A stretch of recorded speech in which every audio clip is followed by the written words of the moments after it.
मैं और मेरा भाई एपोकलिप्स में अपनी जान पर खेलकर 2 स्पिरिट एग बचाने में कामयाब हुए। मेरा भाई बिना किसी झिझके उनमें से फायर फिनिक्स गर्ल को छीन ले गया और मेरे लिए सिर्फ आइस स्नेक गर्ल को छोड़ दिया। लेकिन किसे पता था कि अचानक हाई टेम्परेचर एपोकलिप्स आ जाएगा। आइस स्नेक गर्ल की प्रोटेक्शन की वजह से मैं उस भयानक गर्मी से सुरक्षित बच गया, जबकि मेरा भाई जिस फायर फिनिक्स गर्ल को अपने साथ ले गया था वह अपनी इविल फायर को सहन न कर पाने की वजह से भीषण गर्मी में जिंदा जलकर मर गई। मरने से पहले मेरा भाई मुझे घूरते हुए गालियां देता रहा और मेरी आइस स्नेक गर्ल को भड़काकर उसी से मुझे जिंदा जकड़कर मरवा दिया। जब मैंने दोबारा आंखें खोली तो हैरान रह गया, क्योंकि हम दोनों उसी दिन वापस लौट आए थे जिस दिन दोनों स्पिरिट एग अभी अभी हैच हुए थे। इस बार भी मेरे भाई ने बिना एक पल गंवाए आइस स्नेक गर्ल को छीन लिया। उसे लगा कि अगर उसके पास आइस स्नेक गर्ल होगी तो वह आराम से हाई टेम्परेचर एपोकलिप्स में जिंदा रह पाएगा। लेकिन उसे यह नहीं पता था कि अपनी पावर बनाए रखने के लिए आइस स्नेक गर्ल को हर रोज ताजा खून पीना पड़ता है। पिछले जन्म में उसका मेरा खून आखिरी बूंद तक चूस लेना और फिर मुझे जिंदा जकड़कर मार डालना, वह दर्द आज भी मेरी यादों में ताजा है। मैंने अपने पास खड़ी आइस स्नेक गर्ल की तरफ देखा और अनजाने में ही मेरे शरीर में सिहरन दौड़ गई। बीस्ट क्लैन की परंपरा के अनुसार उन्हें अपने जीवन रक्षक से शादी करनी होती है। असल में मुझे फायर फिनिक्स गर्ल को अपने साथ ले जाना था, लेकिन मेरे भाई को आइस स्नेक गर्ल का ठंडा और डरावना चेहरा पसंद नहीं था, इसलिए उसने मेरी फायर फिनिक्स गर्ल छीन ली। किसे पता था कि सिर्फ 1 महीने बाद पूरी दुनिया का तापमान अचानक बढ़ जाएगा और हाई टेम्परेचर एपोकलिप्स आधिकारिक रूप से शुरू हो जाएगा। जैसा उसके नाम से ही साफ है, आइस स्नेक गर्ल के पास टेम्परेचर कम करने की पावर थी, जिससे वह अपने आसपास 3 मीटर तक का तापमान तुरंत गिरा सकती थी, जबकि फायर फिनिक्स गर्ल उसकी बिल्कुल उलट थी। मेरा भाई मेरी फायर फिनिक्स गर्ल को ले गया, लेकिन आखिर में वही भीषण गर्मी में जिंदा जलकर मर गया, जबकि मैं आइस स्नेक गर्ल की पावर की वजह से उस एपोकलिप्स से बिल्कुल प्रभावित नहीं हुआ। मेरे भाई को लगा कि मैंने उसकी बीस्ट पार्टनर छीन ली है, इसलिए मरने से पहले उसने आइस स्नेक गर्ल को उकसाकर मुझे मरवा दिया। उस समय मैं यह कहना चाहता था कि वह शुरू से ही मेरी थी, लेकिन मेरे भाई ने मेरी बात बीच में ही काट दी और बोला, इस सांप को मैंने हैच किया है, मुझे आइस स्नेक गर्ल चाहिए, फायर फिनिक्स गर्ल तुम ले जाओ। मैंने देखा कि वह बेसब्री से आइस स्नेक गर्ल की पतली कमर को अपनी बाहों में भर चुका था। उसी पल मुझे समझ आ गया कि वह भी मेरी तरह रीबर्थ लेकर आया है। मेरे होंठों पर हल्की मुस्कान आ गई। मैं तो यही सोच रहा था कि फायर फिनिक्स गर्ल को वापस कैसे हासिल करूं, लेकिन मेरे भाई को सिर्फ इतना पता था कि आइस स्नेक गर्ल के पास टेम्परेचर कम करने की पावर है। उसे यह बिल्कुल नहीं पता था कि इस पावर को बनाए रखने के लिए उसे हर दिन इंसानी खून पीना पड़ता है। इतना ही नहीं, उसके जहरीले दांत हर बार खून चूसते समय असहनीय दर्द देते हैं, जहर पूरे शरीर में फैल जाता है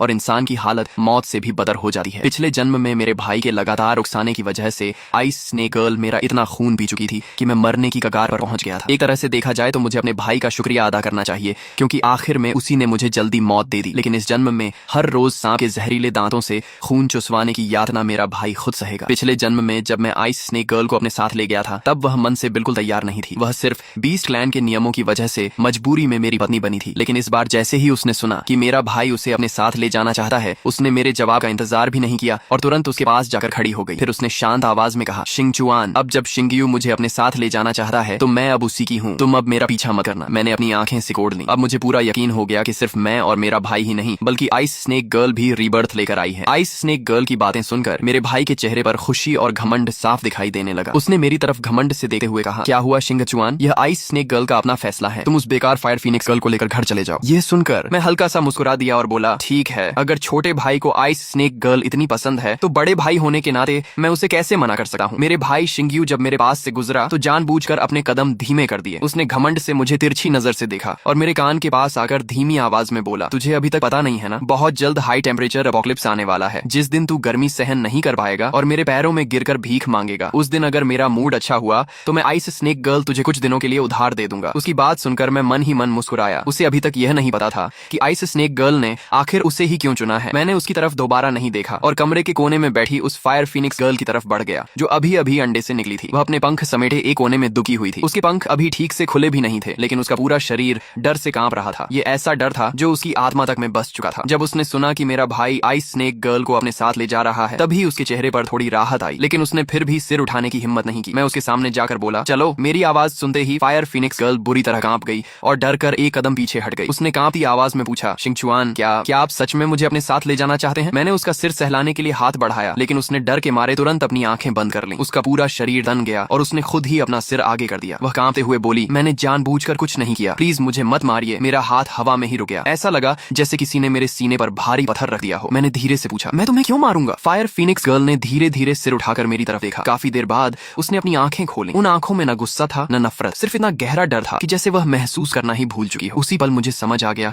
कि वह भी रीबर्थ लेकर आई है। मैंने धीरे से पूछा, फायर फिनिक्स, क्या मेरे भाई ने तुम्हारे साथ? लेकिन मेरी बात पूरी होने से पहले ही वह बुरी तरह सिमट गई और घबरा कर बोली, उसका नाम मत लीजिए, प्लीज उसका नाम मत लीजिए। उसका पूरा शरीर दर्द से सिकुड़ गया, जैसे किसी ने उसके दिल में चाकू घोंप दिया हो। उसकी आंखों के कोनों से खून तक निकल आया। आया। मैंने उससे आगे कुछ नहीं पूछा, मैं बस धीरे से उसे अपनी बाहों में लेकर उसके सामने खड़ा हो गया और शांत आवाज में कहा, अब सब ठीक है, अब तुम्हें कोई कुछ नहीं करेगा। उसका शरीर अभी भी कांप रहा था, लेकिन इस बार उसने खुद को छुड़ाने की कोशिश नहीं की। काफी देर बाद उसने धीरे से पूछा, शिंगचुआन, आपने मुझे अपने साथ क्यों ले लिया? मैंने उसकी आंखों में देखते हुए शांत स्वर में कहा, क्योंकि तुम मेरी हो। ये कोई दया या एहसान नहीं है, बल्कि सच है। इसके बाद मैं फायर फिनिक्स गर्ल को लेकर वहां से चला आया। पूरे रास्ते वह बहुत सावधानी से मेरे पीछे पीछे चलती रही, जैसे उसे डर हो कि अगर उसने कोई गलती कर दी तो मैं भी उसे छोड़ दूंगा। काफी दूर आने के बाद उसने धीरे से पूछा, शिंगचुआन, हम कहाँ जा रहे हैं? मैंने जवाब दिया, घर, लेकिन मेरा घर यहाँ से काफी दूर है, यहाँ कोई गाड़ी भी नहीं है, इसलिए तुम्हें मेरे साथ थोड़ा पैदल चलना पड़ेगा। मेरी बात पूरी भी नहीं हुई थी कि उसने झिझकते हुए कहा, अगर आपको मुझसे कोई परेशानी नहीं है तो मैं आपको उड़ाकर घर ले चलती हूँ। इतना कहकर वह झुक गई और मुझे अपनी पीठ पर बैठने का इशारा किया। मैं थोड़ा शर्मिंदा होकर बोला, नहीं, इसकी जरूरत नहीं, लेकिन वह मुस्कुराकर बोली, कोई बात नहीं शिंगचुआन, आइए, मैं आपको उड़ाकर घर ले चलती हूँ। उसके बार बार कहने पर मैं उसकी पीठ पर बैठ गया। मैं उसे रास्ता बताने ही वाला था कि वह बोली, जरूरत नहीं, मुझे पता है आपका घर कहाँ है। मैं हैरान रह गया और उससे पूछने ही वाला था कि उसे कैसे पता है। तभी वह बोली, शिंगचुआन, हम घर पहुंच गए। उसकी रफ्तार देखकर मैं दंग रह गया। वह किसी हवाई जहाज से भी तेज उड़ रही थी। मेरी हैरानी देखकर वह गर्व से मुस्कुराई और बोली, हवाई जहाज क्या चीज है? मैं फीनिक्स क्लैन की हूँ। पहली बार मैंने उसे ध्यान से देखा। उसके चेहरे पर मासूमियत साफ झलक रही थी। उसकी बड़ी बड़ी आंखों में एक भोली लड़की जैसी चमक थी। वह आइस स्नेक गर्ल की तरह बिल्कुल नहीं थी, जिसकी आंखों में हमेशा बर्फ जैसी ठंडक और उम्र से कहीं ज्यादा गहराई दिखाई देती थी। तभी फायर फिनिक्स गर्ल ने उम्मीद भरी नजरों से मेरी तरफ देखते हुए पूछा, शिंगचुआन, क्या आप मेरी तारीफ नहीं करेंगे? मैंने उसे देखते हुए गहरी सांस ली और कहा, तुम इतनी अच्छी हो, फिर उसने तुम्हारे साथ इतना बुरा कैसे किया? इतना कहते ही मुझे अपनी गलती का एहसास हो गया। मैंने देखा कि उसके चेहरे की मुस्कान पल भर में गायब हो गई। मैं तुरंत बोला, माफ करना आप हैं, मेरा इरादा तुम्हें दुख पहुंचाने का नहीं था। वह हल्का सा मुस्कुराई और बोली, आप हैं, ये नाम बहुत अच्छा है। शिंगचुआन, क्या मैं सच में इतनी बेकार फिनिक्स हूँ? मेरे कुछ कहने से पहले ही वह खुद बोलती चली गई। वह हमेशा कहता था कि मैं किसी काम की नहीं हूँ, मैं सिर्फ उसके शरीर को और गर्म कर देती हूँ। आइस स्नेक गर्ल की तरह उसकी मदद नहीं कर सकती। वह कहता था कि उसकी सारी बदकिस्मती की वजह मैं हूँ। उसने मेरे पंख एक एक करके नोच दिए, सुइयों से मुझे गोदा, चिमटे से मेरी चोंच तोड़ दी, फिर मेरे पंख भी तोड़ दिए और मुझे बाहर मरने के लिए फेंक दिया। क्या मैं सच में आइस स्नेक गर्ल से इतनी खराब हूँ? शिंगचुआन, फिर भी आप मुझे अपने साथ क्यों ले आए? मैं तो किसी काम की फीनिक्स नहीं हूँ। मुझे पहले से अंदाजा था कि शिंगयू ने उसके साथ बुरा व्यवहार किया होगा, लेकिन मैंने कभी नहीं सोचा था कि वह इतना निर्दयी होगा। फायर फीनिक्स गर्ल को चुनने का फैसला उसी का था। हाई टेम्परेचर अपोकलिप्स आने की भविष्यवाणी कोई नहीं कर सकता था। फिर उसने अपनी सारी नाकामी का दोष उसी पर क्यों डाल दिया? मैंने तुरंत उसका हाथ पकड़कर कहा, ऐसा बिल्कुल नहीं है आप हैं। तुम उसकी कही हुई एक भी बात पर विश्वास मत करना। तुम बहुत अच्छी हो, तुम आइस स्नेक गर्ल से भी कहीं बेहतर हो। वह हल्का सा मुस्कुराई और बोली, मुझे पता है, आप सिर्फ मुझे दिलासा दे रहे हैं, लेकिन अब मैं पहले से बेहतर महसूस कर रही हूँ। मैंने सिर हिलाकर कहा, नहीं आप हैं, मैं तुम्हें दिलासा नहीं दे रहा। सच में तुम उससे कहीं बेहतर हो। और तुम्हें एक राज बताऊं, मैं भी रीबर्थ लेकर आया हूँ। ये सुनते ही उसकी आंखें चमक उठी। फिर मैंने उसे पिछले जन्म की पूरी कहानी बता दी कि कैसे आइस स्नेक गर्ल हर रोज मेरा खून पीती रही और आखिर में मुझे मार डाला। मेरी बात सुनकर वह हैरान रह गई और बोली, ये कैसे हो सकता है? हमारे बीस्ट क्लैन की परंपरा के अनुसार हम अपने उद्धारकर्ता के प्रति हमेशा वफादार रहते हैं, चाहे वह हमारे साथ जैसा भी व्यवहार करे, हमें सब सहना पड़ता है। अगर कोई इस नियम को तोड़ दे तो उसे बहुत भयानक सजा मिलती है। फिर उसने आपके साथ ऐसा करने की हिम्मत कैसे की? मैंने कड़वी मुस्कान के साथ सिर हिलाया और कहा, मुझे भी नहीं पता। फिर मैंने पूछा, आप हैं, वह सजा आखिर क्या होती है? उसने सिर हिलाकर कहा, मुझे भी ठीक से नहीं पता, बस इतना जानती हूँ कि वह बहुत भयानक होती है। मैंने बात बदलते हुए कहा, छोड़ो, अभी उन बातों के बारे में सोचने का समय नहीं है। हाई टेम्परेचर अपोकलिप्स आने वाला है, हमें उसकी तैयारी करनी होगी। हम दोनों ने काफी देर तक सोच विचार किया। एयर कंडीशनर खरीदने का कोई फायदा नहीं था, क्योंकि अपोकलिप्स शुरू होते ही बिजली और पानी की पूरी व्यवस्था ठप हो जाने वाली थी। आखिर में मैंने फैसला किया कि अपने गांव वाले घर के आंगन में एक बहुत गहरा अंडरग्राउंड सेलर खोदेंगे। अंडरग्राउंड सेलर गर्मियों में ठंडा और सर्दियों में गर्म रहता है, और सबसे बड़ी बात यह कि उसे ठंडा रखने के लिए किसी मशीन की जरूरत नहीं पड़ती। फायर फीनिक्स गर्ल सिर्फ तेज उड़ ही नहीं सकती थी, बल्कि उसकी ताकत भी बेहद ज्यादा थी। सिर्फ एक हफ्ते के अंदर उसने 100 मीटर से भी ज्यादा गहरा अंडरग्राउंड सेलर खो दिया। उसे खोते समय हमें अंडरग्राउंड वाटर भी मिल गया। अब हमारे पास ठंडा तापमान भी था और पानी भी। मैं फायर फीनिक्स गर्ल की पीठ पर बैठकर अंडरग्राउंड सेलर की सबसे निचली मंजिल तक गया। नीचे पहुंचते ही चारों तरफ की ठंडी हवा ने मुझे घेर लिया। ऊपर की झुलसाने वाली गर्मी और नीचे की ठंडक में जमीन आसमान का फर्क था। मुझे ठंड से कांपता देखकर फायर फीनिक्स गर्ल ने तुरंत अपनी पावर इस्तेमाल की और आसपास का तापमान आरामदायक बना दिया। मैंने कहा, अब हमारे पास पानी भी है और सही तापमान भी, लेकिन खाने का क्या करेंगे? वह मुस्कुराई और बोली, ये तो बहुत आसान है। हम इसके पास एक और बड़ा अंडरग्राउंड सेलर बनाएंगे, उसमें बीज बो देंगे, ऊपर सूरज की रोशनी होगी और नीचे अंडरग्राउंड वाटर। जब हाई टेम्परेचर अपोकलिप्स आएगा तब वही तापमान पौधों के लिए सबसे अच्छा होगा। हमें सिर्फ 1 महीने का खाना जमा करना है, उसके बाद हमारी फसल तैयार हो जाएगी। इसके बाद हमने काम बांट लिया और हाई टेम्परेचर अपोकलिप्स आने से पहले सारी तैयारी पूरी कर ली। अगले दिन अपोकलिप्स आने वाला था। उस रात मैं फायर फीनिक्स गर्ल को अपनी बाहों में लेकर अंडरग्राउंड सेलर के बड़े बिस्तर पर लेट गया और सुबह का इंतजार करने लगा। अगली सुबह उठते ही मुझे महसूस हुआ कि अंडरग्राउंड सेलर का तापमान पहले से थोड़ा गर्म हो चुका है। ठंडी हवा अब आरामदायक लग रही थी। मैंने मुस्कुराकर कहा, आ गया, हाई टेम्परेचर एपोकलिप्स आखिर शुरू हो ही गया। फायर फीनिक्स गर्ल ने राहत की सांस लेते हुए कहा, अच्छा हुआ, अब मुझे हर समय अपनी पावर इस्तेमाल नहीं करनी पड़ेगी। पिछले कुछ दिनों से लगातार पावर चलाते चलाते मैं बुरी तरह थक गई हूँ। मेरा फीनिक्स ब्लड तक लगभग खत्म होने वाला है। मैं चौंक गया और पूछा, तुम्हारा मतलब पावर इस्तेमाल करने के लिए ब्लड खर्च होता है? वह मुस्कुरा कर बोली, हाँ बिल्कुल, वैसे ही जैसे तुम लोग गेम खेलते समय माना खर्च करते हो, वैसे ही हम अपनी पावर इस्तेमाल करने के लिए ब्लड खर्च करते हैं। यह सुनते ही मैं फायर फीनिक्स गर्ल की तरफ दर्द और अपराध बोध से देखने लगा। मैंने कहा, तुमने मुझे पहले क्यों नहीं बताया? अगर मुझे कुछ दिन ठंड के बिना रहना पड़ता तो भी कोई बात नहीं थी। पिछले एक महीने में फायर फीनिक्स गर्ल का डर और झिझक लगभग खत्म हो चुका था। उसने सीधे मेरा गाल पकड़कर हल्के से दबाया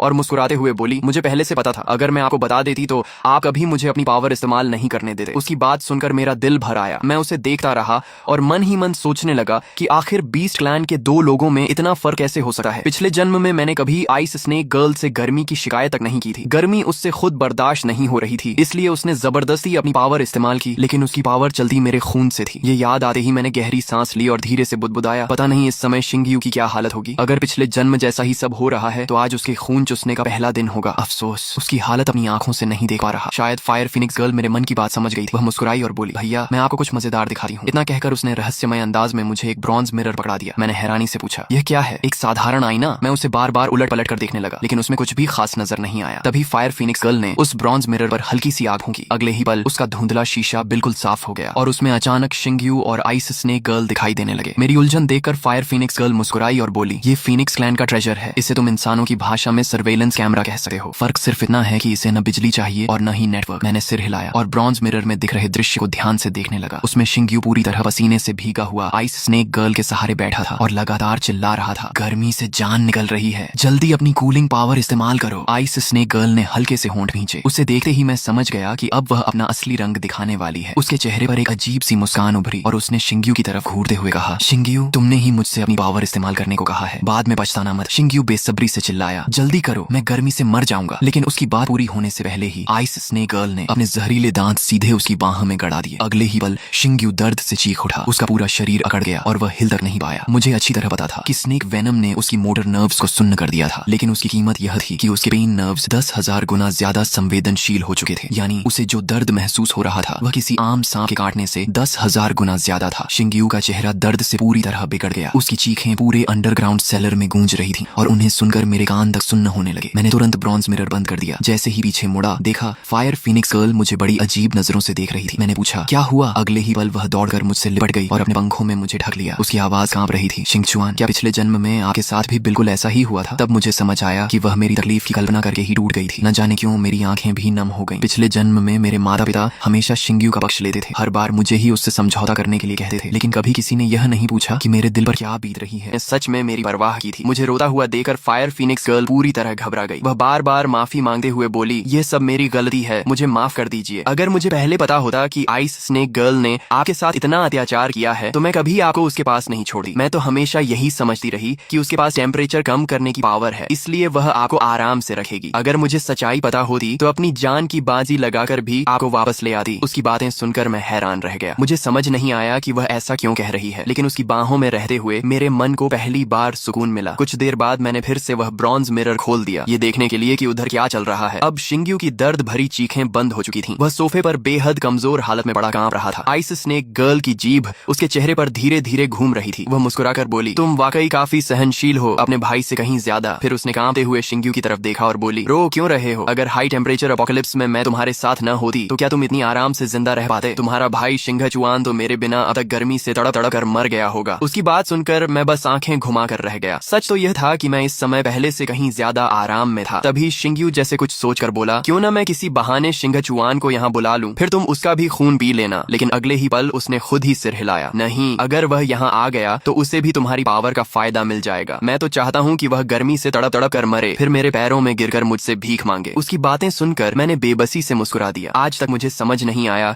कि मैंने आखिर उसका क्या बिगाड़ा था। वह खुद चाहे कितनी भी तकलीफ में रहे, लेकिन मुझे खुश नहीं देख सकता था। हालांकि एक बात माननी पड़ेगी, आइस स्नेक गर्ल और शिंगयू सच में एक दूसरे के लिए बने थे। दोनों ही अंदर से एक जैसे थे। आइस स्नेक गर्ल उसकी बात सुनकर मुस्कुराई। शिंगयू भी जैसे अचानक जोश से भर गया। उसने अपने आंसू पोंछे किसी तरह उठकर बैठा और बोला, मुझे फोन दो, मैं अभी शिंगचुआन को कॉल करता हूँ, मैं उसकी हालत पर खूब हंसूंगा। आइस स्नेक गर्ल ने ठंडी मुस्कान के साथ फोन उसकी तरफ बढ़ाया और बोली, यही तो मैं देखना चाहती थी, तुम सच में अपने भाई से कहीं ज्यादा समझदार हो। अगले ही पल शिंगयू का फोन मेरे पास आ गया। मैंने बिना देर किए कॉल उठा ली। मैं भी देखना चाहता था कि इस बार वह किस बात का घमंड घमंड करेगा। बचपन से ही उसे अपनी हर चीज दिखाने का शौक था। उसके पास जो भी चीज होती और मेरे पास नहीं होती, वह हर समय उसका दिखावा करता रहता था। मुझे उसकी किसी बात से कभी फर्क नहीं पड़ता था, लेकिन जितना मैं उसे नजरअंदाज करता उतना ही उसे लगा कि मैं उससे जलता हूँ। कॉल उठाते ही उसने हंसते हुए कहा, भैया अब तो हाई टेम्परेचर एपोकलिप्स शुरू हो चुका है, तुम शायद गर्मी से मरने वाले होगे। अगर अभी भी मेरे सामने घुटनों के बल बैठकर भीख मांगो तो मैं सोच सकता हूँ कि तुम्हें कुछ दिनों के लिए अपने घर में रहने दूं। मैं फोन पर हल्का सा हंसा। शायद उसे उम्मीद थी कि मैं रोते हुए उससे मदद मांगूंगा, लेकिन मेरी आवाज सुनकर वह खुद चौंक गया। फिर वह गुस्से में बोला, क्या बात है, क्या गर्मी ने तुम्हारा दिमाग खराब कर दिया है? मुझे सबसे ज्यादा तुम्हारा यही घमंडी चेहरा नापसंद है। अब अगर तुम मेरे सामने घुटनों के बल भी गिरोगे तब भी मैं तुम्हें अपने घर नहीं आने दूंगा। हाँ, आखिर हम भाई हैं, इसलिए इतना भी निर्दयी नहीं बनूंगा। अगर तुम मुझे 2 बार सिर झुकाकर प्रणाम करोगे तो शायद मैं दोबारा सोच लूं। मैंने शांत स्वर में जवाब दिया, जरूरत नहीं है छोटे भाई, मैं यहाँ बहुत आराम से हूँ। हाँ, तुम यह बताओ, आइस स्नेक गर्ल के हाथों रोज अपना खून चुसवाने का अनुभव कैसा लग रहा है? मेरी बात सुनकर शिंग्यू कुछ पल के लिए पूरी तरह चुप हो गया। फिर अचानक जोर से हंस पड़ा और बोला, शिंगचुआन, लगता है तुम गर्मी से पागल हो गए हो। इतनी बेवकूफी भरी कहानी भी कोई बना सकता है? मैंने मुस्कुराकर कहा, छोटे भाई, कहीं तुम्हें ऐसा तो नहीं लगा कि रीबर्थ सिर्फ तुम्हें ही मिला है? और हाँ, फायर फीनिक्स गर्ल मेरे साथ बहुत अच्छी तरह है। सच कहूँ तो उसे मुझे देने के लिए तुम्हारा धन्यवाद। इतना कहकर मैंने बिना उसकी बात सुने फोन काट दिया। ब्रॉन्ज मिरर में मैंने देखा कि शिंग्यू ने गुस्से में फोन जमीन पर पटक दिया और पागलों की तरह चिल्लाने लगा। आइस स्नेक गर्ल ने भौहें सिकोड़ते हुए पूछा, अचानक तुम्हें क्या हो गया? शिंग्यू घबरा कर बोला, शिंगचुआन भी रीबर्थ लेकर आया है, उसे सब पता चल गया। मैंने पिछले जन्म में उसके साथ क्या किया था, सब कुछ। आइस स्नेक गर्ल के होंठों पर हल्की मुस्कान आ गई। उसने बेपरवाही से कहा, तो क्या हुआ अगर उसे सब पता चल गया? उससे क्या फर्क पड़ता है? लेकिन शिंग्यू बेचैन होकर बोला, अब उसके सामने मेरी क्या इज्जत रह जाएगी? वह तो मन ही मन मुझ पर हंस रहा होगा। आइस स्नेक गर्ल ने उसका चेहरा पकड़ते हुए कहा, लेकिन उसे ठंडक कौन दे सकता है? मैं। और उसके पास क्या है? वह बेकार फायर फीनिक्स गर्ल, वह उसका क्या भला करेगी? ये सुनते ही शिंग्यू के चेहरे पर फिर से मुस्कान लौट आई। उसने सिर हिलाकर कहा, तुम ठीक कहती हो, शिंगचुआन मुझसे जल रहा होगा। इस समय वह गर्मी से जरूर तड़प रहा होगा। देखते हैं वह कब तक अकड़ दिखाता है। शिंग्यू की बात सुनकर आइस स्नेक गर्ल बेहद संतुष्ट दिखाई दी। उसने प्यार से उसके गाल पर हाथ फेरा और मुस्कुराते हुए बोली, बस ऐसे ही सोचो और खूब खाना खाया करो, तभी तो तुम्हारे शरीर में इतना खून रहेगा कि मैं हर दिन आराम से पी सकूं। आइस स्नेक गर्ल मुस्कुराकर बोली, अरे अभी का यह थोड़ा सा दर्द क्या मायने रखता है? ज्यादा से ज्यादा 1 हफ्ते बाद शिंगचुआन गर्मी से तड़पकर तुम्हारे पैरों में गिरकर रोते हुए मदद मांगेगा। शिंग्यू उस आइस स्नेक गर्ल की बातों में पूरी तरह आ गया और बार बार सिर हिलाने लगा। उसे बिल्कुल भी अंदाजा नहीं था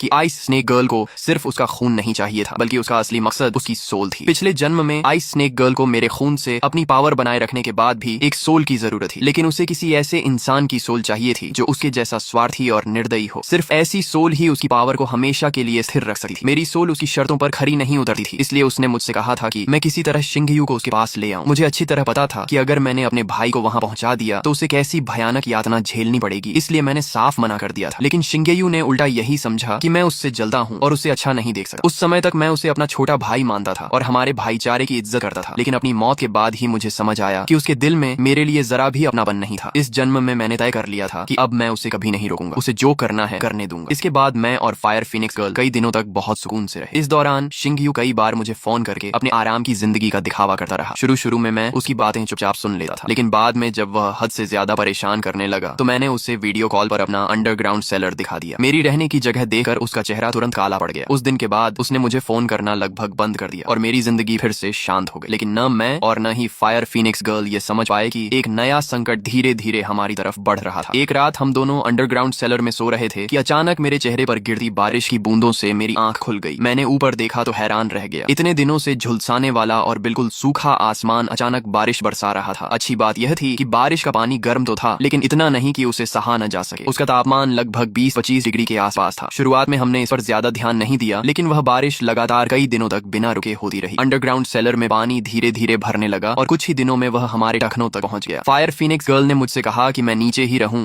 जबकि वह ऊपर जाकर हालात देख कर आती है। काफी देर बाद वह वापस लौटी। उसके चेहरे पर साफ घबराहट थी। उसने कहा, बाहर पानी बहुत ज्यादा भर चुका है। हमारे अंडरग्राउंड सेलर के ऊपर ढक्कन होने की वजह से अभी तक हम बचे हुए हैं, लेकिन बाहर पानी इतनी तेजी से बढ़ रहा है कि अगर यही हाल रहा तो कुछ ही दिनों में पूरा अंडरग्राउंड सेलर पानी में डूब जाएगा। उसकी बात सुनकर मुझे सब समझ आ गया। मैंने कहा, इतनी भीषण गर्मी में शायद अंटार्कटिका की सारी बर्फ पिघल चुकी है। उसी वजह से समुद्र का पानी बढ़ रहा है और लगातार बारिश हो रही है। अगर ऐसा ही चलता रहा तो बहुत जल्द पूरी दुनिया में फ्लड आ जाएगा। उस समय हम दोनों इस अंडरग्राउंड सेलर में जिंदा ही डूब जाएंगे। फायर फीनिक्स गर्ल ने मेरी बात सुनी और तुरंत सहमत हो गई। मैंने गंभीर होकर कहा, हमें जितनी जल्दी हो सके यहाँ से निकलना होगा। उसने होंठ काटे हुए कहा, मुझे भी पता है कि अब यहाँ रहना सुरक्षित नहीं है, लेकिन अगर हम जमीन पर चले गए तो इतनी गर्मी में जिंदा कैसे रहेंगे? इतना कहते कहते उसने सिर झुका लिया और उदास होकर बोली, माफ करना शिंगचुआन, यह सब मेरी वजह से हो रहा है। मैं इतनी ताकतवर नहीं हूँ कि तुम्हें सुरक्षित रख सकूं। अगर उस दिन तुमने आइस स्नेक गर्ल को चुना होता तो उसने अपनी बात पूरी भी नहीं की थी कि मैंने तुरंत उसका मुंह अपने हाथ से बंद कर दिया। मैं मुस्कुराकर बोला, ऐसी बात दोबारा मत कहना। अगर मैंने आइस स्नेक गर्ल को चुना होता तो शायद गर्मी से नहीं मरता, लेकिन उसके जहर और दर्द से जरूर मर जाता। मैं कुछ देर सोचता रहा। यूं बैठे रहने से कुछ नहीं होने वाला था। तभी अचानक मेरे दिमाग में एक शानदार योजना आई। मैंने उत्साहित होकर कहा, फायर फिनिक्स गर्ल, मेरे पास एक आइडिया है। उसने तुरंत मेरा हाथ पकड़ लिया और बोली, जल्दी बताइए शिंगचुआन। मैंने कहा, तुम उड़ सकती हो है ना, तो मुझे अपनी पीठ पर बैठाकर माउंट एवरेस्ट की चोटी पर ले चलो। वहाँ ऊंचाई बहुत ज्यादा है, इसलिए तापमान भी ठंडा होगा, और चाहे समुद्र का पानी 1000 मीटर तक क्यों न बढ़ जाए, वहाँ तक कभी नहीं पहुंच पाएगा। मेरी बात सुनकर फायर फिनिक्स गर्ल खुशी से बार बार सिर हिलाने लगी। वो बोली, शिंगचुआन, आप सच में बहुत बुद्धिमान हैं। चलिए अभी चलते हैं। लेकिन तभी मुझे एक बात याद आई और मैंने सिर हिलाकर कहा, रुको, एक समस्या है। उसने पूछा, क्या? मैंने कहा, माउंट एवरेस्ट यहाँ से बहुत दूर है। इतनी लंबी उड़ान के दौरान हम रास्ते में ही गर्मी से मर सकते हैं। कुछ देर सोचने के बाद मैंने कहा, लगता है मुझे एक बार शिंग्यू को फोन करना पड़ेगा और उससे मिलकर काम करने की बात करनी होगी। फायर फिनिक्स गर्ल कुछ कह पाती उससे पहले ही मैंने शिंग्यू को कॉल लगा दिया। कॉल उठते ही वह हंसते हुए बोला, क्या हुआ? आखिर गर्मी बर्दाश्त नहीं हुई और अब मेरे सामने भीख मांगने आ गए? मैंने शांत स्वर में कहा, शिंग्यू, लगातार बढ़ते तापमान की वजह से एंटार्क्टिका की सारी बर्फ पिघल रही है। तुमने भी देखा होगा कि कई दिनों से लगातार बारिश हो रही है। उसने हंसे हुए कहा, तो उससे मेरा क्या लेना देना? मैंने समझाया, अगर यही बारिश चलती रही तो कुछ ही दिनों में पूरी दुनिया में फ्लड आ जाएगा। समुद्र का स्तर बहुत ऊपर उठ जाएगा। उस समय तुम और आइस स्नेक गर्ल भी नहीं बच पाओगे, इसलिए हमारे साथ मिल जाओ। फायर फिनिक्स गर्ल हम सबको माउंट एवरेस्ट की चोटी तक पहुंचा सकती है, वहां हम सुरक्षित रहेंगे। लेकिन शिंग्यू जोर से हंस पड़ा और बोला, शिंगचुआन, तुम्हारी बातें सुनकर लगा है गर्मी ने तुम्हारा दिमाग जला दिया है। मैं 22वीं मंजिल पर रहता हूँ। अगर फ्लड आया भी तो पहले तुम डूबोगे, मैं नहीं। सच बताओ, तुम गर्मी से परेशान हो और घुटनों के बल मेरे सामने आना नहीं चाहते, इसलिए मुझे डराने की कोशिश कर रहे हो, है ना? मैंने गहरी सांस लेकर कहा, अगर तुम्हें यकीन नहीं है तो कोई बात नहीं, मैं तो बस चाहता था कि हम सब मिलकर बच जाएं। लेकिन उसने घमंड से कहा, अगर गर्मी सहन नहीं हो रही तो मेरे सामने घुटनों के बल आकर सिर झुका दो। मैं देखना चाहता हूँ कि तुम्हारा यह घमंड कब टूटा है। उसकी बातें सुनकर मैंने बिना कुछ कहे फोन काट दिया। फायर फिनिक्स गर्ल तुरंत मेरे पास आई और बोली, शिंगचुआन, क्या हुआ? आपने उससे बात क्यों की? मैंने उदास होकर कहा, मैं चाहता था कि हम मिलकर बचने की कोशिश करें। मेरी बात सुनते ही फायर फिनिक्स गर्ल नाराज हो गई। उसने गुस्से से कहा, आप उसके साथ क्यों मिलना चाहते हैं? वह बहुत बुरा इंसान है। उसने पिछले जन्म में मेरे साथ इतना अत्याचार किया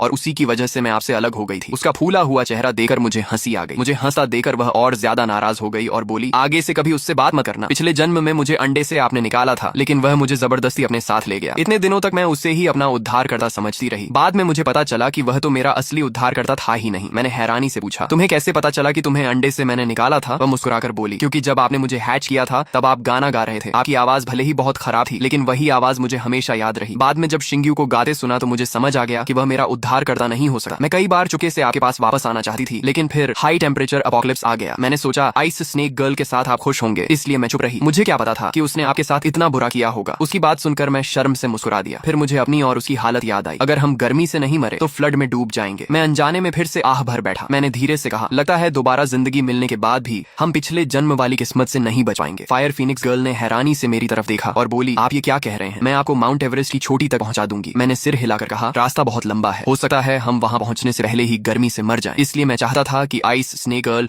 रास्ते भर हमें थोड़ा ठंडा रखे। अगर और कोई रास्ता नहीं बचा तो शायद मुझे शिंग्यू से हाथ जोड़कर मदद मांगनी पड़े। मेरी मौत से मुझे फर्क नहीं पड़ता, लेकिन मैं तुम्हें मरते हुए नहीं देख सकता। मेरी बात सुनकर फायर फिनिक्स गर्ल 2 पल तक मुझे देखती रही, फिर अचानक जोर से हंस पड़ी। वह मुस्कुराकर बोली, मैं तो सोच रही थी कि आप किस बात की चिंता कर रहे हैं और आप तो बस इतनी सी बात को लेकर परेशान हैं। लेकिन सच बताइए, क्या आप सच में मेरी खातिर उस घटिया आदमी के सामने झुकने के लिए तैयार थे? मैं उसकी बात सुनकर भावुक हो गया, लेकिन फिर भी मुस्कुराकर बोला, अरे ये मजाक करने का समय है क्या? फायर फिनिक्स गर्ल बिना कुछ कहे अपने इंसानी रूप से वापस विशाल फिनिक्स के रूप में बदल गई और बोली, आइए मेरी पीठ पर बैठ जाइए। मुझे समझ नहीं आया कि वह क्या करने वाली है, लेकिन मैंने उसकी बात मान ली और चुपचाप उसकी पीठ पर बैठ गया। वह मुस्कुराकर बोली, अच्छी तरह बैठ जाइए, अब हम निकल रहे हैं। मैं घबराकर बोला, रुको फायर फिनिक्स गर्ल, हम रास्ते में गर्मी से मर जाएंगे। लेकिन मेरी बात पूरी होने से पहले ही पूरी दुनिया घूमती हुई महसूस हुई। मेरा सिर चकराने लगा, पेट में मिचली उठी और ऐसा लगा जैसे अभी उल्टी हो जाएगी। मैंने मन ही मन सोचा कि शायद इतनी गर्मी की वजह से मेरा शरीर जवाब दे रहा है और अब मेरी मौत आई है। इसलिए मैंने आंखें बंद कर ली और मौत का इंतजार करने लगा। तभी मेरे कानों में फायर फिनिक्स गर्ल की हंसती हुई आवाज आई, शिंगचुआन, आपने आंखें क्यों बंद कर रखी हैं? इन्हें खोलिए। मैंने धीरे धीरे अपनी आंखें खोली और अगले ही पल हैरान रह गया। मेरे सामने का नजारा पूरी तरह बदल चुका था। मैंने अविश्वास से पूछा, फायर फिनिक्स गर्ल, ये जगह कहाँ है? वह गर्व से मुस्कुराई और बोली, माउंट एवरेस्ट की चोटी। मैं दंग रह गया और चिल्लाया, क्या हम इतनी जल्दी पहुंच गए? वह हंसते हुए बोली, बिल्कुल शिंगचुआन, फिनिक्स क्लैन की उड़ान की रफ्तार को कभी कम मत समझिए। मेरी आंखों में खुशी चमक उठी। मैंने उत्साहित होकर कहा, मतलब हम सच में बच गए? चारों तरफ ठंडी हवा चल रही थी। मैंने गहरी सांस लेकर कहा, वाह, यहाँ कितना ठंडा और सुहावना मौसम है। अब हमें अंडरग्राउंड सेलर में छिपकर रहने की जरूरत नहीं पड़ेगी। खुशी में मैं दौड़कर फायर फिनिक्स गर्ल से लिपट गया। मेरी टक्कर से वह लगभग गिर ही गई, लेकिन अगले ही पल मेरे पेट में फिर से मिचली उठी और मैं वहीं जोर से उल्टी करने लगा। फायर फिनिक्स गर्ल तुरंत घबरा गई। उसने जल्दी से मुझे पानी दिया और चिंता से बोली, शिंगचुआन, आपने पहले क्यों नहीं बताया कि आपको उड़ान में चक्कर आते हैं? अगर पता होता तो मैं धीरे उड़ती। मैंने मैंने शर्माते हुए कहा, मुझे हीट स्ट्रोक नहीं हुआ था, मैं तो बस फ्लाइंग सिकनेस का शिकार हो गया था। फिर अचानक मुझे एक बात याद आई। मैंने उसकी तरफ देखकर पूछा, फायर फीनिक्स गर्ल, जब तुम्हारे पास इतनी तेज स्पीड थी तो पिछले जन्म में तुम शिंग्यू को माउंट एवरेस्ट क्यों नहीं ले गई? उसने मासूमियत से पलकें झपकाई और बोली, मुझे तो ये आइडिया आया ही नहीं था और शिंग्यू ने भी कभी ऐसा नहीं कहा। सच कहूं तो शिंगचुआन, आप बहुत बुद्धिमान हैं। उसकी बात सुनकर मैं मन ही मन अपनी तारीफ करके मुस्कुरा ही रहा था कि तभी मेरा फोन बज उठा। मैंने स्क्रीन देखी तो कॉल शिंग्यू की थी। कुछ पल सोचने के बाद मैंने कॉल उठा ली। दूसरी तरफ से शिंग्यू की आवाज आई, शिंगचुआन, तुमने पहले कहा था ना कि हम साथ मिलकर काम करें। मैंने अब सोच लिया है, आखिर तुम मेरे बड़े भाई हो, इसलिए मैं बड़ी मुश्किल से तुम्हारा प्रस्ताव मान रहा हूँ। घुटने टेकर सिर झुकाने की जरूरत नहीं है, लेकिन मेरे सामने घुटनों के बल बैठकर मुझसे मदद जरूर मांगनी होगी। उसकी बातें सुनते ही मैं जोर से हंस पड़ा। फिर मैंने तुरंत ब्रॉन्ज मिरर खोल दिया। मैं देखना चाहता था कि आखिर ऐसी कौन सी नौबत आ गई थी कि इतना घमंडी शिंग्यू खुद मुझे फोन करने पर मजबूर हो गया। जैसे ही ब्रॉन्ज मिरर में तस्वीर दिखाई दी, मैं समझ गया। उसके घर के बाहर आया फ्लड अब इतना बढ़ चुका था कि पानी उसकी इमारत की खिड़कियों तक पहुंचने वाला था। मुझे अब समझ आ गया कि आखिर शिंग्यू ने मुझे फोन क्यों किया था। लेकिन हैरानी की बात यह थी कि मदद मांगने वाला वही था, फिर भी बात ऐसे कर रहा था जैसे मुझ पर कोई एहसान कर रहा हो। फोन के दूसरी तरफ से उसकी आवाज आई, अरे शिंगचुआन, चुप क्यों हो? मैं तो सिर्फ इसलिए तुम्हारे साथ मिलकर काम करने को तैयार हुआ हूँ